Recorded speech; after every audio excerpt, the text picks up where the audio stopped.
este lugar, Dios mío santo.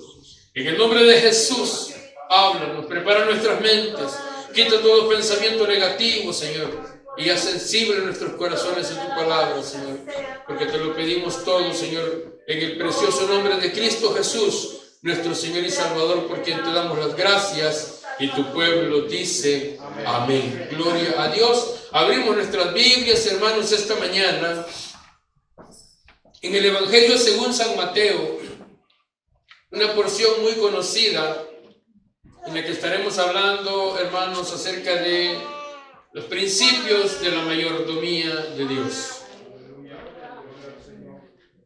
Mateo capítulo 25.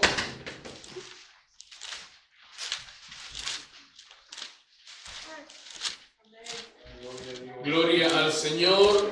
Mateo 25, versículo que leemos, verso 14, y leemos la palabra del Señor con toda reverencia, la cual dice de la manera siguiente: porque el reino de los cielos es como un hombre que, yéndose lejos, llamó a sus siervos y les entregó sus bienes. A uno dio 5 talentos, y a otro 2, y a otro 1, a cada uno conforme a su capacidad, y luego se fue lejos. Y el que había recibido 5 talentos fue y negoció con ellos y ganó otros 5 talentos. Asimismo, el que había recibido 2 ganó también otros 2. Pero el que había recibido 1 fue y cavó en la tierra y escondió el dinero de su señor. Dejamos hasta ahí la lectura. Tenga la amabilidad de tomar su lugar.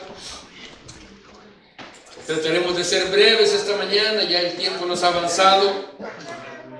Esta porción que hemos leído pertenece al grupo de las parábolas que el Señor Jesucristo dio después del sermón que habla sobre las señales antes del fin en Mateo 24. En ella, es decir, en una parábola, hermanos, se habla sobre la responsabilidad que cada uno de nosotros tenemos de cumplir la voluntad de Dios. Básicamente de eso es que nos habla esta porción, la responsabilidad que cada uno de los creyentes, que cada uno de los que estamos en los caminos del Señor tenemos de cumplir con la voluntad de Dios. Encontramos aquí una advertencia que el Señor hace sobre las consecuencias de ser un siervo malo, las consecuencias de ser un siervo desobediente, obstinado, negligente.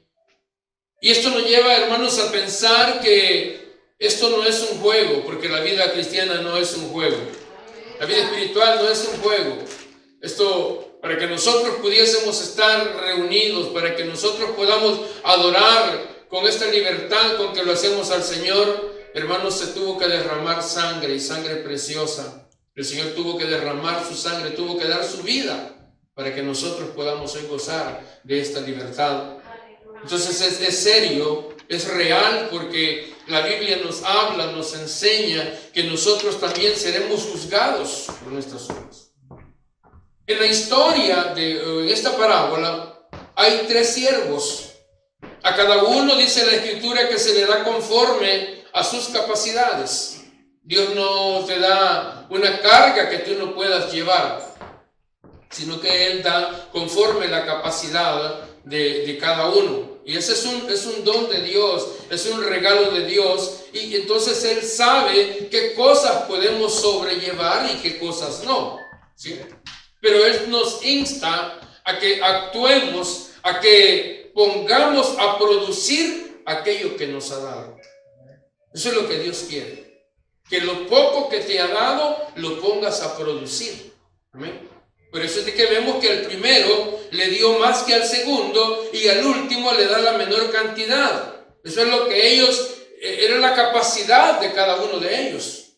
Por supuesto que aquel que recibió más tiene, hermanos, mayores responsabilidades. Y así lo dice la Escritura, que al que más se le da, más se le va a demandar. Entonces nosotros no, el día que nos presentemos delante del Señor, no podemos llegar alegando ignorancias. ¿Por qué? Porque el Señor nos ha venido hablando y nos ha venido hablando y nos ha venido enseñando y nos ha venido instruyendo a través de su palabra, y nosotros conocemos estas cosas. Amén. Sí, entonces tenemos mayores responsabilidades a medida que vamos conociendo más y más la Escritura.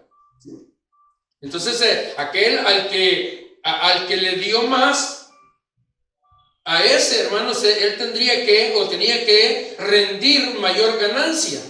Pero vemos cómo aquel al que se le da un talento, es decir, esta persona, hermanos, tenía, diría yo, desconocimiento de su Señor, y por actuar conforme a lo que él pensaba, ¿sí?, es que actúa de esa manera. Es decir, él no está pensando acorde a la instrucción que el Señor dio, porque él dio los talentos para que los pusieran a trabajar. La instrucción era esa. Él dio los talentos para que los pusieran, dice, a negociar, a trabajar. Pero al último, hermanos, es sorprendente porque a este lo que se le ocurre es abrir un hoyo. Imagínense. Y ya habían bancos, que lo dice la Escritura. Pero a este se le ocurrió la brillante idea de ir a abrir un hoyo, y por eso el Señor le reclama que ni siquiera lo puso en el banco para que generara intereses, sino que lo enterró. Él decide dejar, porque el talento era dinero, lo que el Señor les había dado. Entonces esta persona, él decide dejar ese dinero allí quieto, sin ninguna producción, sin ningún fruto, como aquellos que tienen el dinero debajo del colchón, ¿verdad? Ahí está quieto. Porque según la mentalidad de esta persona, él pensaba que si él devolvía a su Señor el mismo dinero que le dieron para que produjera, pues el Señor iba a estar bien. O sea, no hay problema, porque aquí está, yo no me lo gasté, yo no me lo robé, yo no lo perdí, aquí te lo estoy entregando. Pero él se equivoca en esa manera de pensar. Y eso es lo que muchas veces a nosotros nos ocurre en la vida. Porque cada uno de nosotros tenemos dones y tenemos talentos que el Señor nos ha dado. Pero también a nosotros el Señor nos ha dado los dones y talentos para que los pongamos en acción, para que los pongamos a trabajar en pro del reino de Dios. Entonces vemos que a los dos primeros el Señor prácticamente los está elogiando. Le dice: bien, buen siervo y fiel, sobre poco has sido fiel, sobre mucho te pondré, entra en el gozo de tu Señor. Es decir, que estos dos siervos hicieron y produjeron lo que el Señor quería que produjeran. Es decir, que estos dos fueron fieles al Señor, y el Señor los deja entrar en su gozo, en su presencia, que es lo que todos nosotros anhelamos.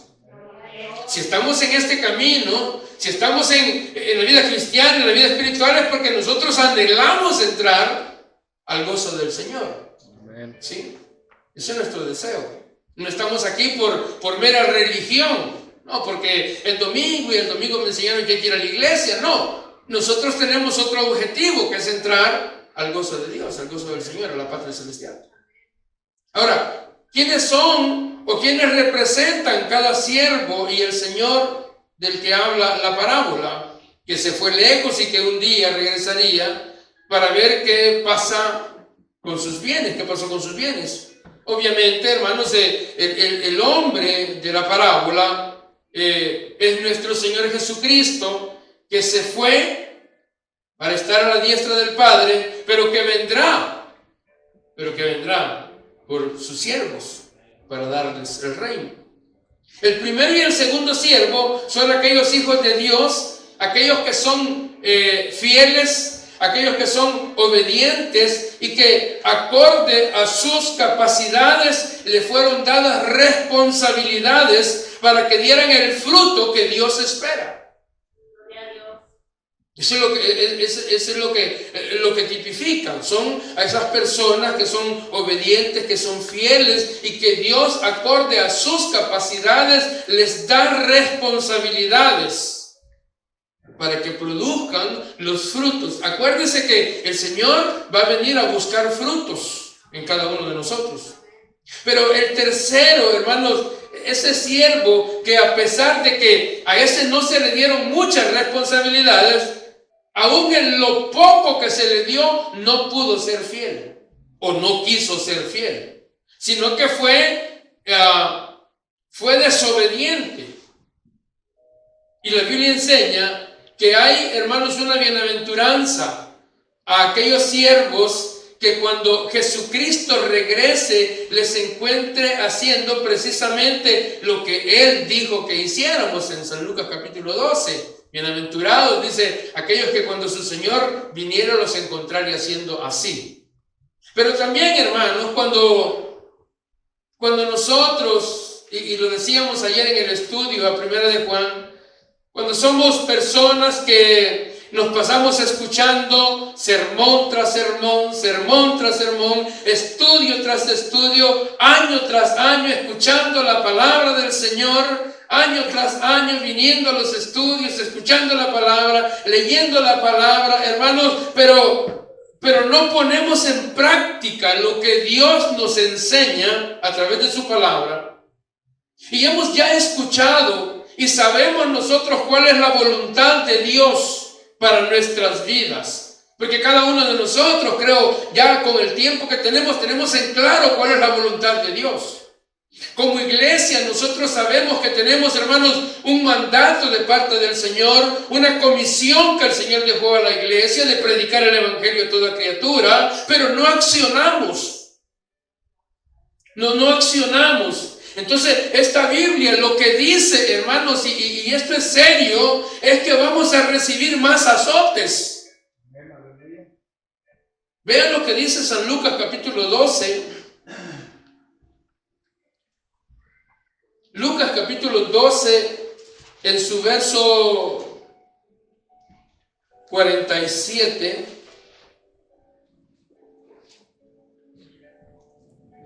Dice la Escritura, ¿sí lo encontró? Dice la Escritura que aquel siervo que conociendo, ¿así dice la Biblia? ¿Ok? Dice la Biblia que aquel siervo que conociendo la voluntad de su Señor, no se preparó, ni hizo conforme a su voluntad, lo van a premiar, ¿verdad? Esa será su recompensa. Será premiado con azotes. Entonces esto es más serio de lo que muchas veces la gente llega a pensar.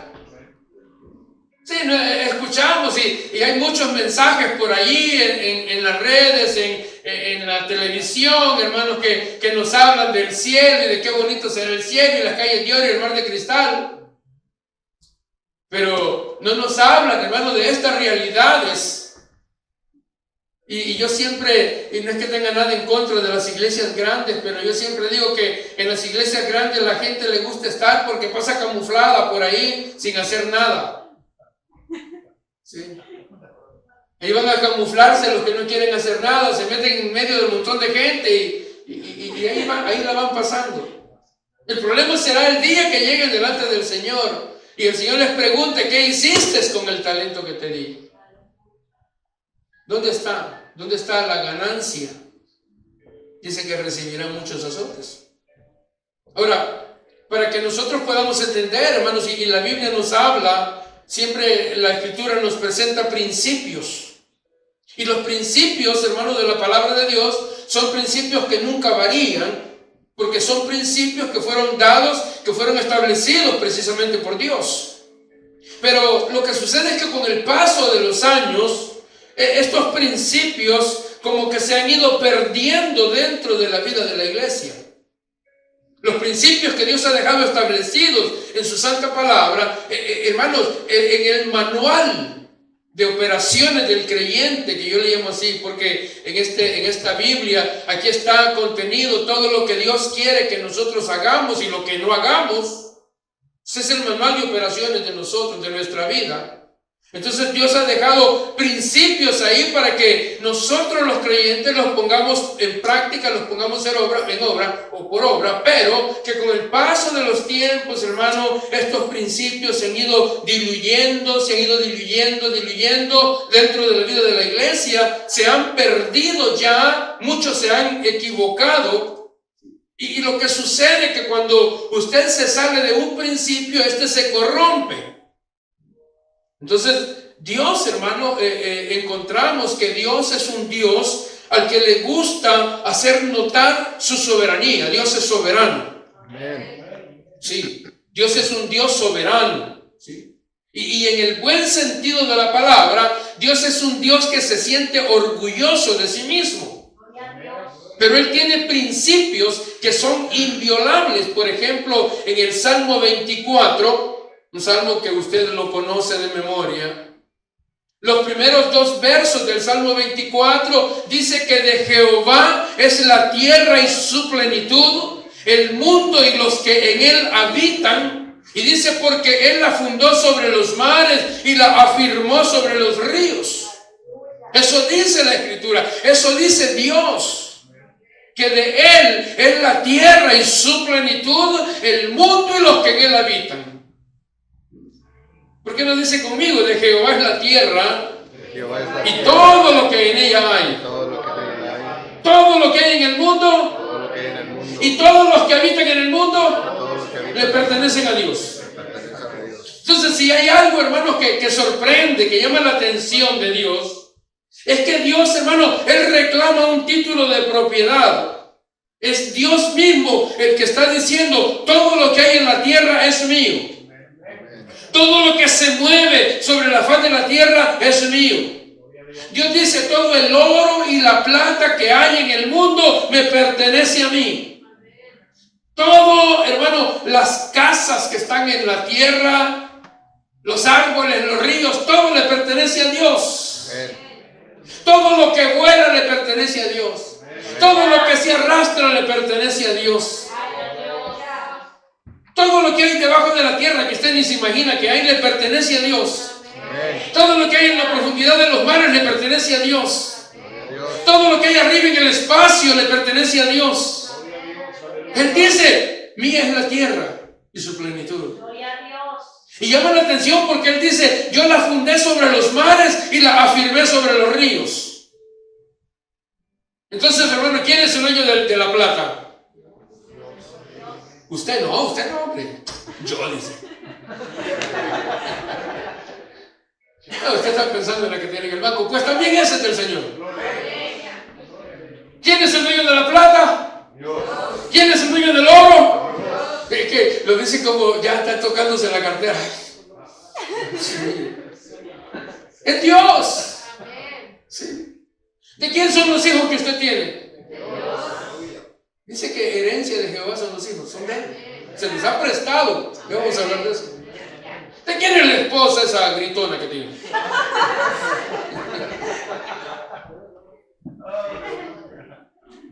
Mire, Dios es dueño hasta del diablo. Hasta del diablo Dios es dueño. ¿De quién es la casa que usted tiene? Todo es de Dios. Vuelve a ver a su vecino. Vuelve a ver y dígale: tú no tienes nada. Dígale. No tienes nada. Yo les tengo una mala noticia: no tienen nada. Nada, porque todo es de Dios. Todo es de Dios. Cuando Dios puso al hombre en el jardín del Edén, Dios lo puso para que trabajara. Dios lo puso para que fuera el mayordomo. Hermano, uno de los problemas más grandes que el hombre tiene el día de hoy es que el hombre se cree mucho por las cosas, por los bienes que posee. Se cree mucho por el buen carro que trae del año, lo vive limpiando por dentro, por fuera, día y noche. Sueña con su carro. Ya no abraza a la esposa, abraza el carro. Entonces se siente orgulloso, se siente grande porque tiene un buen carro. El mejor coche de la vecindad. El hombre se siente grande, se siente orgulloso por la bonita casa que tiene. A mí me decía una persona un día, mi casa, me decía, es la mejor casa de todo el área, si puedes verme eso. Ah, bonita la casa.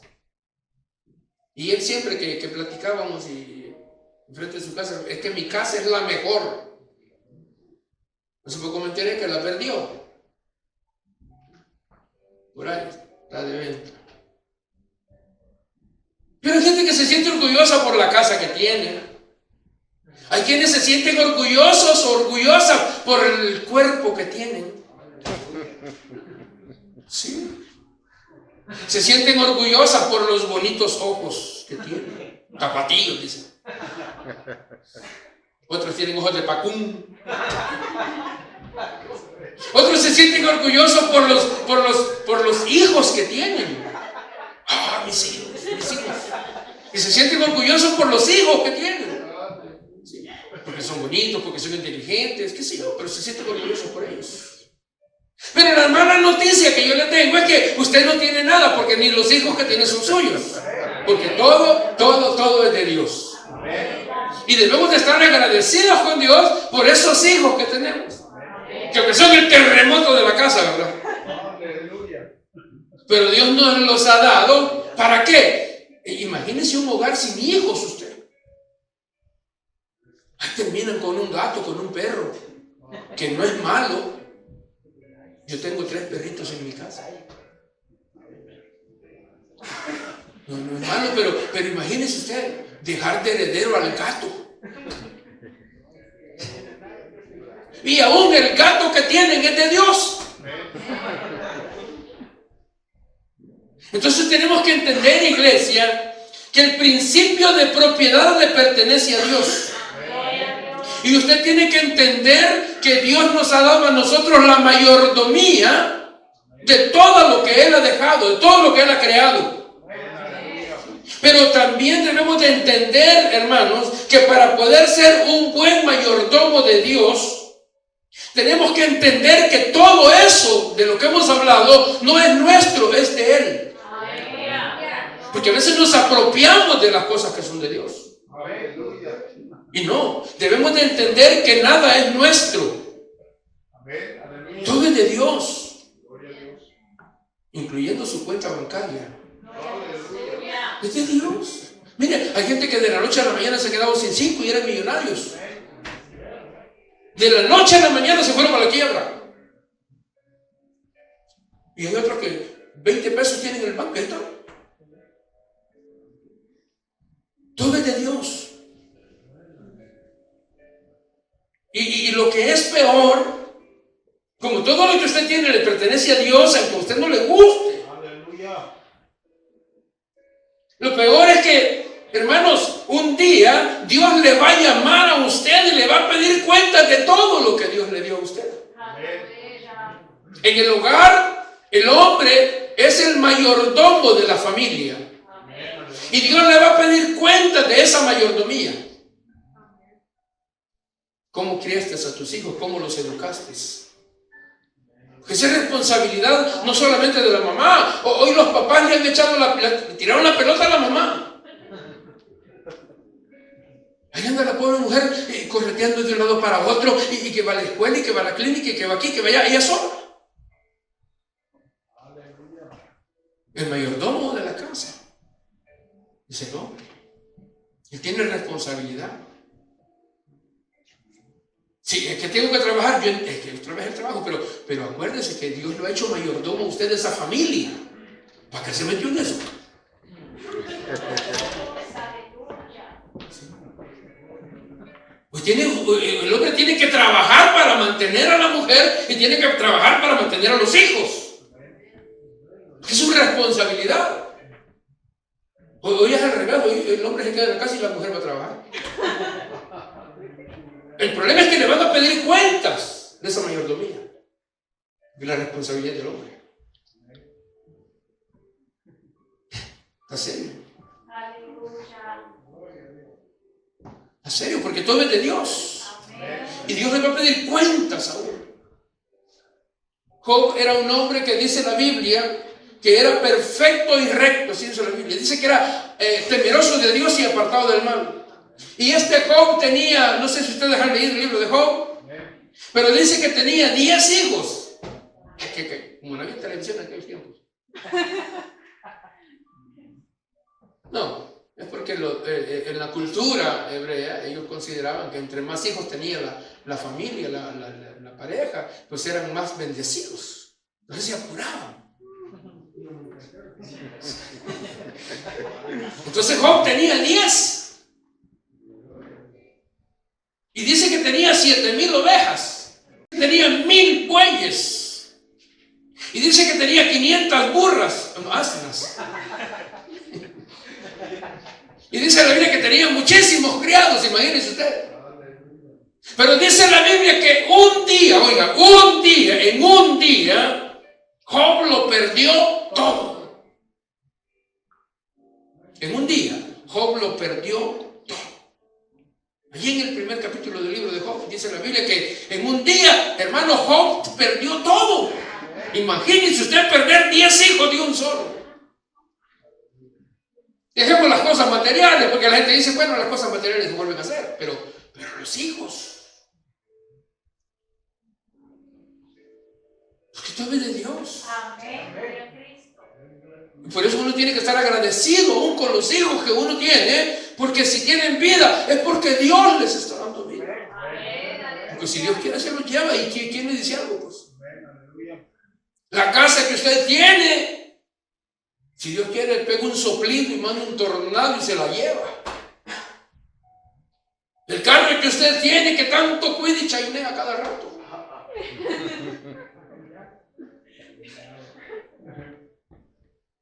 Dios es lindo, hermano. Dios es maravilloso. Yo me quedo sorprendido. Mire, hace 2-3 días el carro negro me volvió a dar problemas y se me volvió a prender la luz del check engine y le pongo la computadora y me tira 3 problemas serios. 3 problemas serios. Y yo, Señor, pues ese es tu carro. Como dice que todo es de él, pues ese es tu carro, está fallando y yo no tengo para arreglarlo. Imagínense las oraciones del pastor. Yo no tengo para arreglar, va a salir caro, yo no quiero, pero es tu carro. Yo lo uso, yo te lo cuido, pero es tuyo. Ayer lo fui a prender y desapareció la luz del cheque. Le pongo la computadora. 0 errores. Gracias, Señor. Gloria a Dios. Yo le digo, es tuyo. No sé si ustedes han pasado por mi casa. Huevito donde yo vivo. No es el castillo de Nottingham, pero sí, ¿para qué quiero más si yo en el basement y la señora arriba? Por intercomunicador nos hablamos.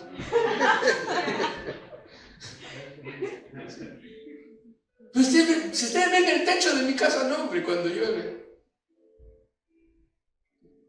Y yo le digo, Señor, ponle algo ahí para que no se mete el agua. No se me mete el agua. Porque yo le digo, esta es tu casa. Si es que todo es de Dios. Por supuesto que tengo que cuidar las cosas que son de Dios. Pero el principio es ese, que todo es de Dios, nada es nuestro. Pero que tenemos que cuidar lo que Dios nos ha dado, lo que Dios ha puesto en nuestra mano. En el Salmo 50, verso 12, dice Dios hablando, dice, si yo tuviera hambre, no te lo diría a ti, porque mío es el mundo y su plenitud, dice Dios. Dios dice, bueno, yo no les voy a pedir nada a esos que están allá abajo, porque todo lo que hay, todo lo que ellos tienen, aún ellos mismos me pertenecen a mí, dice Dios. Sí. Alguien podrá decir, no, hermano, pero es que eso solo Está en el libro de los Salmos y es para los del Antiguo Testamento. Entonces veamos qué dice Romanos capítulo 14. Hay personas que son bien bíblicas. Romanos está después de Hechos. En el capítulo 14, verso 7 y 8. Vean lo que dice la palabra del Señor. Porque ninguno de nosotros vive para sí y ninguno muere para sí. Pues si vivimos, para el Señor vivimos. Y si morimos, para el Señor morimos. Así pues, sea que vivamos o que muramos, del Señor somos.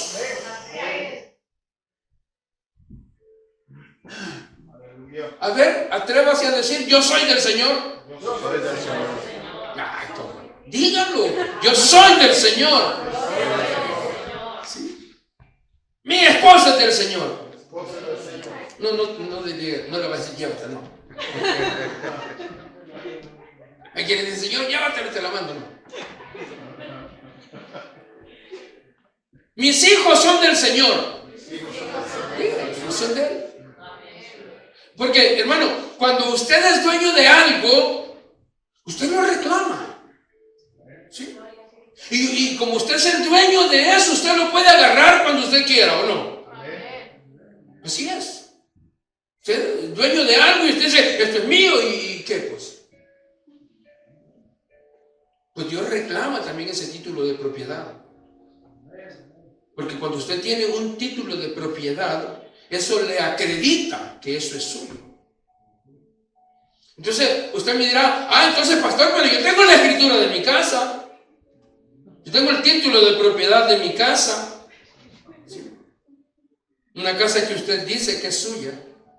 Pero si usted es de los que piensan que la casa que tiene es suya, entonces yo le pido que me muestre el título donde dice que Dios se la vendió a usted.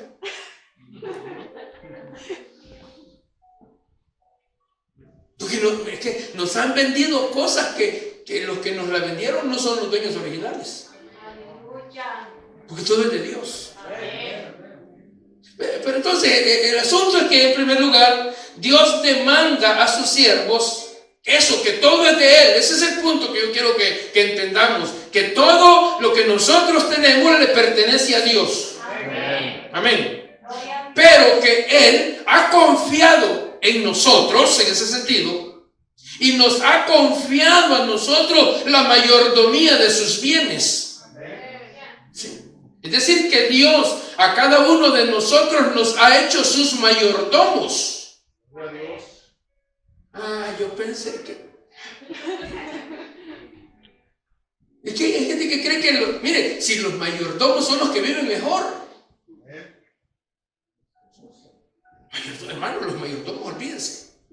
Miren, los mayordomos de esos grandes millonarios, ellos son los que gozan de los millones del otro. Andan en el avión del patrón, comen la comida del patrón, en el carro del patrón. El mayordomo es el que se goza de todo. El hombre en sus negocios afanado por hacer más plata y más plata y más plata, y el mayordomo de aquí para allá.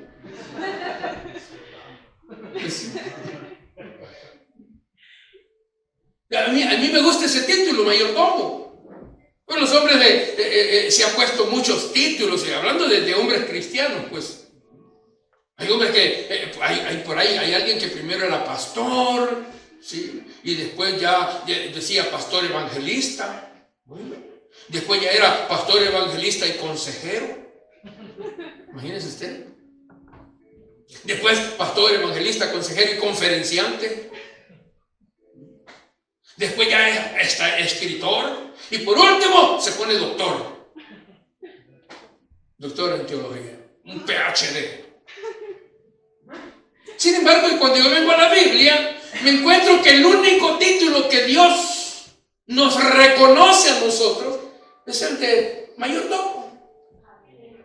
Y ya dije que mayordomo es aquel que administra, hermanos, que administra, expande y multiplica, que reproduce, que cuida, que protege los bienes ajenos como si fueran de él.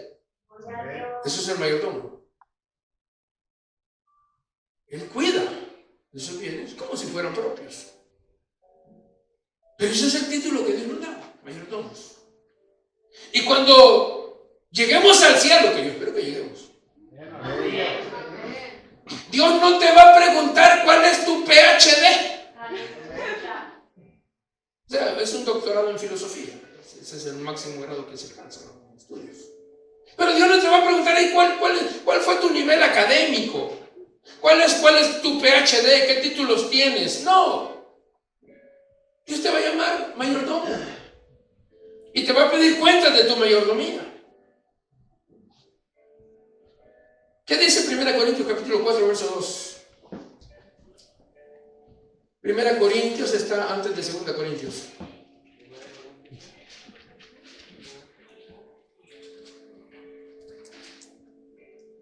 Oh, gloria al Señor.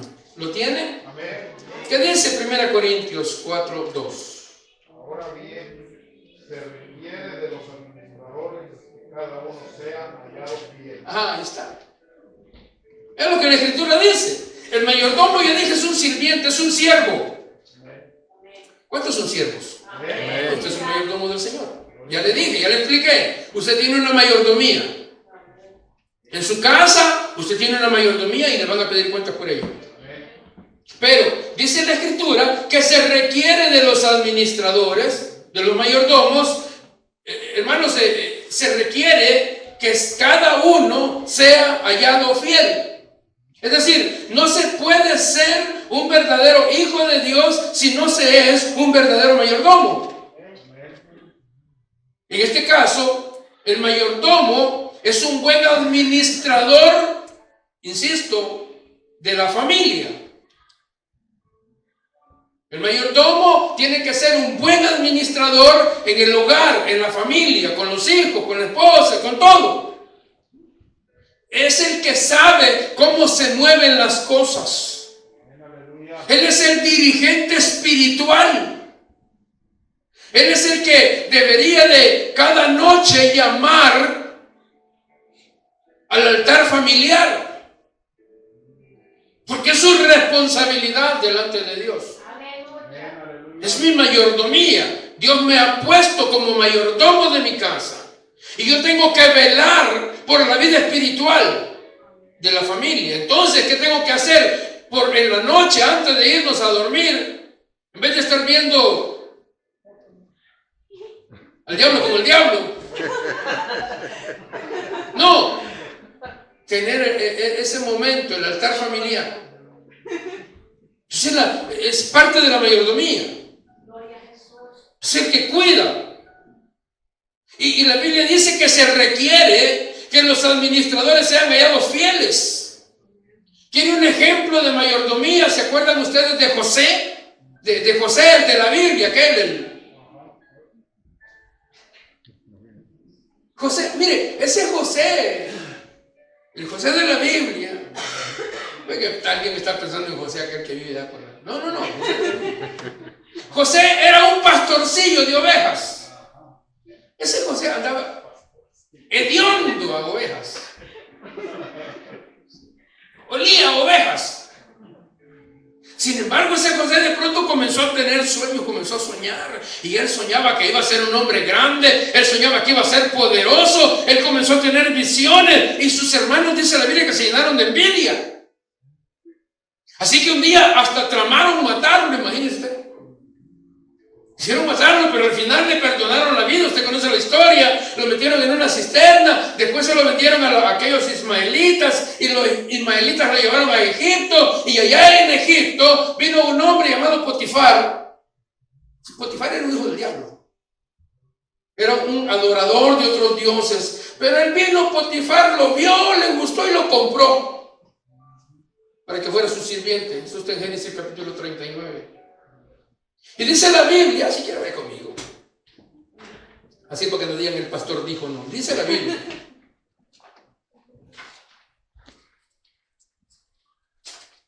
Dice la Biblia en Génesis capítulo 39. Ya estoy llegando, voy por Génesis 28. 38. Ay, que esta Biblia como que trae pegamento en las páginas. En el capítulo 39 dice: llevado pues José, ¿a dónde? A Egipto. Potifar, oficial del faraón, dice que era capitán de la guardia, varón egipcio, lo compró de los ismaelitas que lo habían llevado allá. Pero ¿qué dice el verso 2? Oiga, eso es interesante. Mas Jehová estaba con José. Y me interesa que dice que José fue varón próspero. Y estaba en la casa de su amo el egipcio. Y vio su amo que Jehová estaba con él. Es que no hay cosa mejor, lo hablábamos ayer. El testimonio. Que los demás se den cuenta. Porque decíamos, no, Dios sabe que soy salvo, Dios sabe que soy cristiano, pero ¿y qué el vecino? El vecino no lo sabe. Pues aquí no, aquí dice la Biblia que este egipcio se dio cuenta, hermanos. Dice que vio su amo, que Jehová estaba con él y que todo lo que él hacía, Jehová lo hacía prosperar de su mano.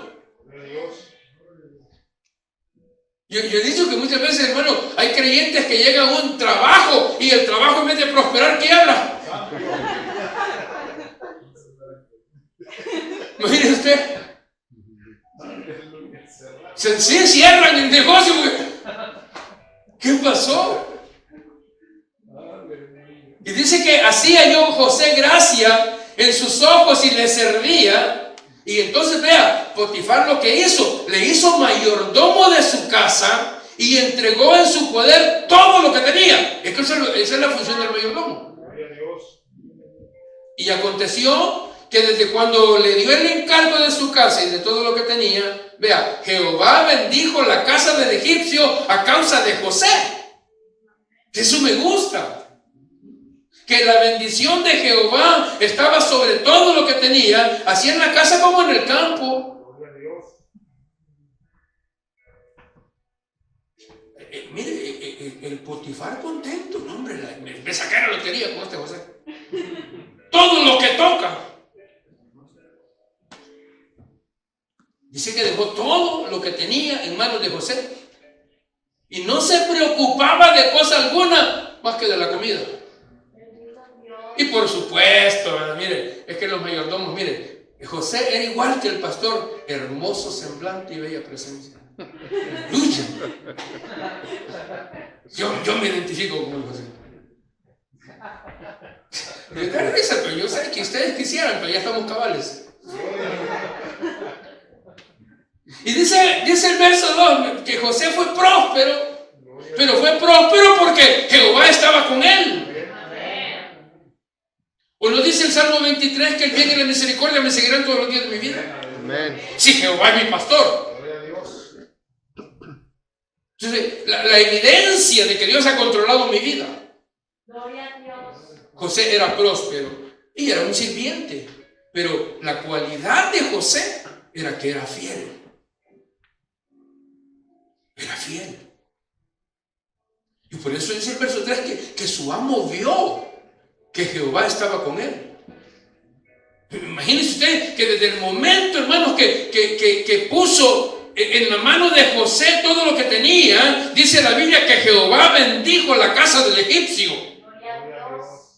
Es decir, que antes que José llegara a la casa de Potifar, allí era un desastre. Estaba arruinado el egipcio, ya casi se iba a la bancarrota. Pero un día se le cruzó comprar un esclavo, lo puso como mayordomo, le dio toda la administración de sus bienes, se la puso en sus manos y de pronto comenzó a prosperar. Y como José era un mayordomo fiel, todo comenzó a multiplicarse. Oiga, las gallinas ponían huevos de 3 yemas. Las vacas parían de a 2. La leche le daban ya pasteurizada. Ya salía queso, crema y requesón. Todo se le multiplicaba. Pero Me interesa lo que dice el verso 3. Que su amo vio que Jehová estaba con él. Entonces, volviendo al punto, Jehová, Dios, es el dueño de todo y nosotros somos sus administradores. Somos hermanos, somos sus mayordomos. Pero si nos damos cuenta, la Biblia dice que se requiere, Dios te manda que los administradores sean fieles. Nos habla del principio de la fidelidad. Entonces voy a empezar a predicar. Vamos a Mateo 25.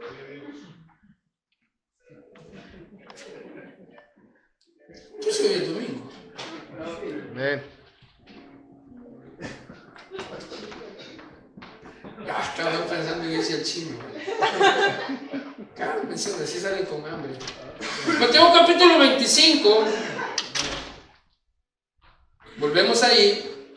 Donde dice que el reino de los cielos es como un hombre que yéndose lejos llamó a sus siervos y ¿qué hizo? Y les entregó sus bienes. Los hizo sus mayordomos, ¿verdad?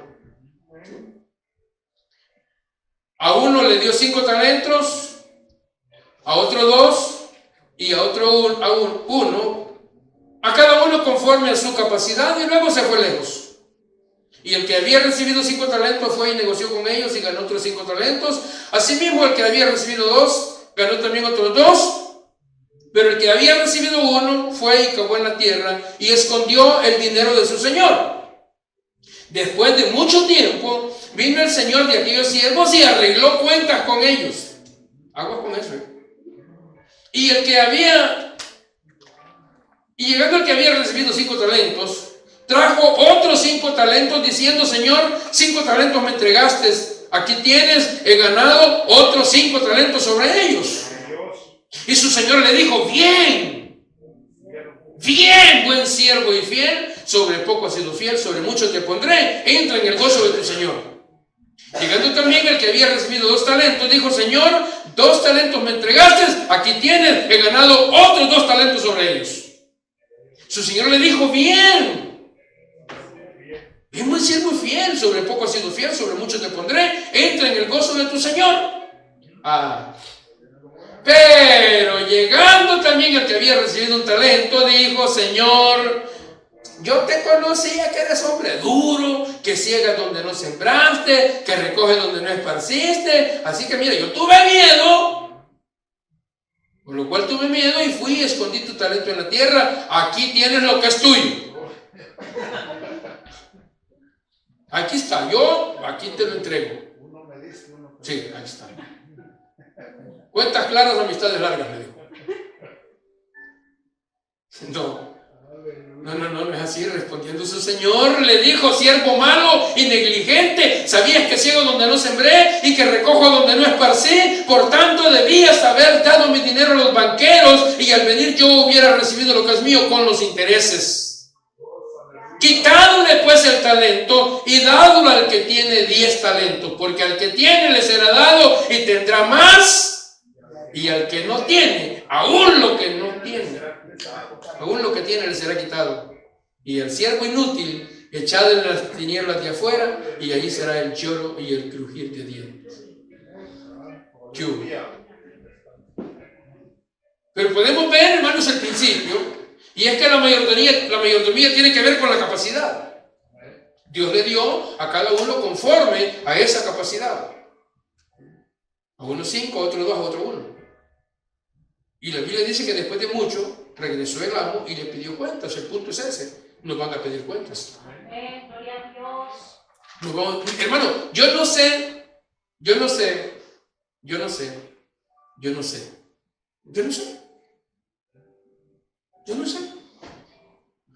qué el Señor le ha dado a usted, pues. Yo no sé cuál o cuáles son los talentos que Dios ha puesto en usted. No confundamos dones con talentos. Los dones son capacidades sobrenaturales. Eso lo estudiamos cuando tocamos los temas de los dones del Espíritu. Los talentos son cualidades, habilidades naturales. pero que Dios las ha puesto. Entonces yo no sé cuál es el talento que usted tiene. Usted tiene que preocuparse por descubrirlo. Igual que los dones. Efesios capítulo 4 dice que dice que el Señor Jesús dio dones a todos los hombres. Así que a usted, por lo menos uno, pero se lo han dado. De acuerdo a su capacidad, usted tiene dones y tiene talentos. Dios los ha puesto en su mano. Y el punto es que de esos dones y talentos que Dios ha depositado en usted, Dios le va a pedir cuentas. Hay algunos que son buenos para cantar, pues no le canten al Señor. Allá en la ducha cantan. ¿Cuál es el don suyo? ¿Cuál es su talento? Porque Dios se lo ha dado para que lo administre. Dios se lo ha dado para que lo trabaje. Hay personas que son bien parlanchinas. Ese es su talento. Hablan hasta no paran de hablar. Pero no hablan de Cristo. No hablan de Cristo. No, se nos ha dado para que ese talento lo multiplique, para que gane las almas para Cristo. Esa es la función. Porque de lo contrario, estaremos siendo mayordomos o siervos malos, negligentes. Por ahí había uno, en Lucas capítulo 16.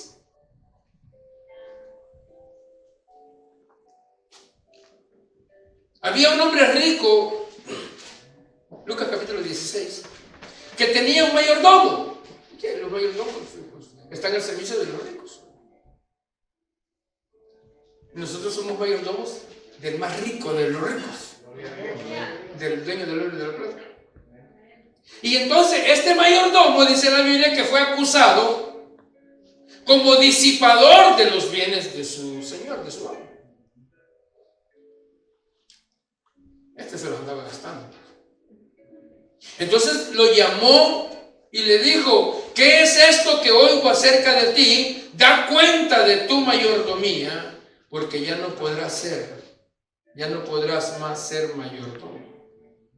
Entonces, una vez más, esto nos enseña que va a llegar ese día en el que el Señor nos va a llamar, iglesia, para pedirnos cuentas de los dones o talentos que nos dio. Ese es el punto, que un día nos van a llamar y nos van a pedir cuentas. Vuelve a ver a su vecino y dígale: te van a pedir cuentas, dígale. La mierda de tiempo. Nos van a pedir cuenta. Entonces me interesa que esta persona, el que había recibido un talento, ya dije, no se lo gastó, él no lo perdió. Cualquiera podría creer que este hombre había actuado correctamente, ¿sí? Porque él fue a entregar el talento que había recibido. Sin embargo, el Señor, por esa acción, le llama siervo malo y negligente. Y en el verso 30 le llama inútil. ¿Qué es algo inútil? Que no sirve para nada. Y luego dice el Señor de la parábola: quitadle pues el talento y déselo al que tiene 10. Y la gente como se queja y murmura, ¿verdad? ¿Y por qué aquel tiene tanto y yo no tengo nada? Sí, eres mal administrador. Entonces aquel que sabe administrar tiene más. Tú dices que el otro es todo botarata, que no administra bien las cosas.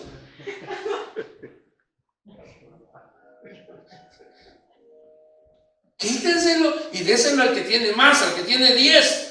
Porque al que tiene le será dado y tendrá más, y al que no tiene uno. Aquí no estamos hablando de oración ni de ayunar, aquí estamos hablando de producción.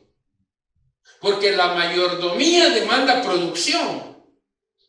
Y todo aquello que no produce, todo aquello que no multiplica, todo aquello, hermanos, que no se reproduce, no agrada a Dios. Y ahí estamos en problemas nosotros. Si nosotros no nos reproducimos, ya tengo 5 hijos, no estoy hablando de esos. Si nosotros como creyentes no nos estamos reproduciendo que deberíamos, como ovejas, ¿sí? Entonces estamos en problemas con Dios. Y Jesús a este siervo le llamó malo, negligente e inútil. Jesús le llamó malo, negligente e inútil sencillamente porque no se multiplicó, porque no multiplicó.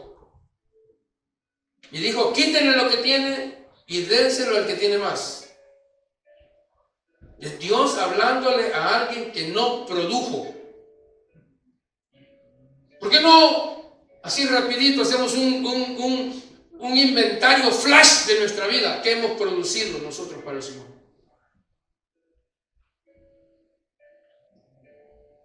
No lo voy a ver. ¿Qué hemos producido para el Señor? Hello. Nada. ¿Qué hemos producido? Pues esto es serio, a mí me preocupa. Y por eso yo se lo transmito a usted, porque tanto usted como yo somos mayordomos. Gloria a Dios. De esto somos mayordomos. Yo tengo una mayor responsabilidad, sí, pero usted también la tiene. Y esta palabra dice que los que no producen, vea, los que no producen no tienen derecho a recibir nada.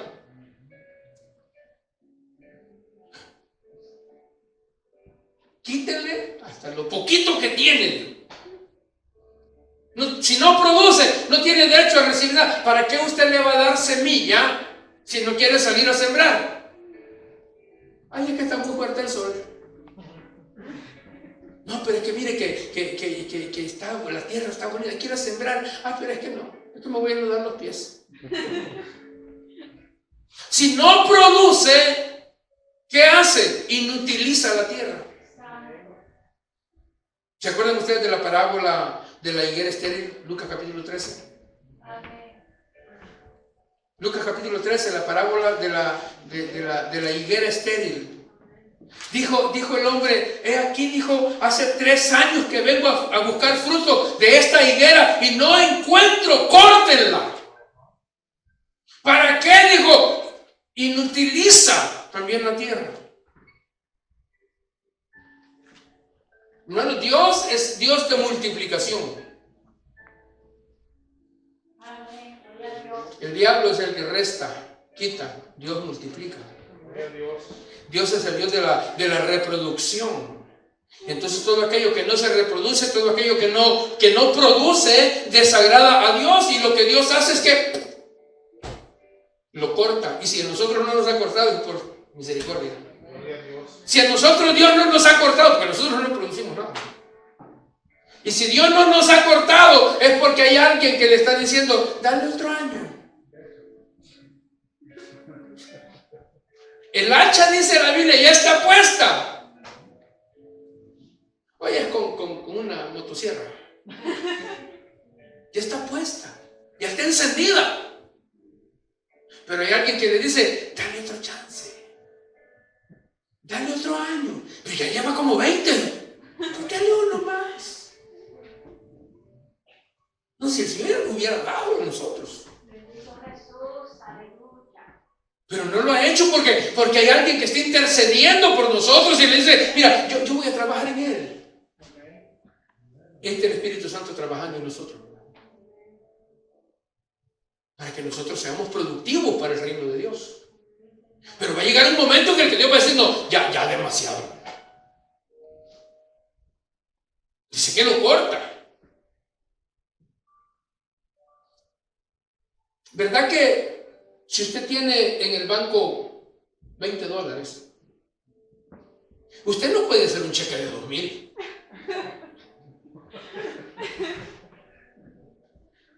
Porque si lo hace lo pueden acusar de estafa o ir a la cárcel. ¿Qué quiero decir? Que nosotros los creyentes muchas veces queremos que Dios nos dé algo y queremos que nos dé casa y bonita, y queremos que nos dé carro y buen carro, Sí. Pero no queremos dar nada.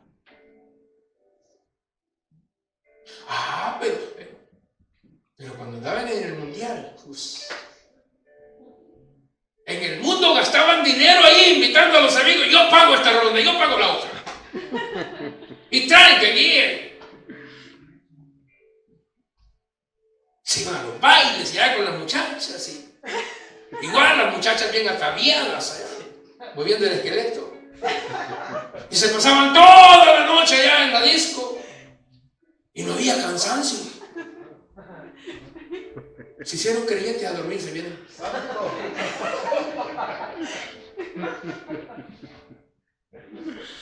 Desde que se hicieron cristianos, hermano, ahí están cada rato viendo que quiero que terminar este maestro, pues.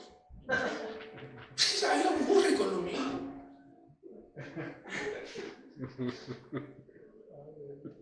Si somos honestos, hermanos, si somos honestos, Dios demanda que de todo lo que Él nos da, la 10ª parte le corresponde a Él. Amén. Lo dice la Biblia. No estoy hablando de dinero únicamente. Ese es trato suyo con Dios. Y también le van a pedir cuentas. Pero de todo lo que Dios nos ha dado, Él demanda que la 10ª parte le corresponde a Él. Imagínense, el 90% es suyo. El 10% de Él. Yo lo decía anteriormente, si el día tiene 24 horas, ¿cuánto tiempo le deberíamos dedicar al Señor? 2 horas 40 minutos diarias. No le damos ni los 40 minutos. Ni los 40 minutos. Le damos las obras a Dios. Llegamos a la casa y Padre nuestro que estás en los cielos, la gran oración.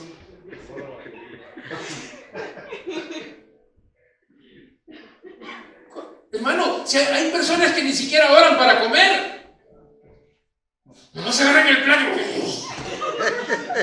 y al otro viaje, y al otro. Por eso es que la iglesia de este tiempo es una iglesia que está problemada. Y por eso es que Dios le está quitando la mayordomía a muchos viejos. O sea, viejos en el evangelio, pues. Fíjense que Dios no tiene problemas con la gente de afuera. Dios no tiene problemas con la gente de afuera. Dios tiene problemas con los que están adentro. Con los de afuera Dios los agarra y los sacude y los convierte. Pero aquel que ya tiene 5 o 10 años ya se cree que no, es que el pastor dijo, pero yo opino que. Otro, no, si yo tengo más tiempo que el pastor, no sabe en esto. O sea, ¿qué vas a ver? Yo sé más que él.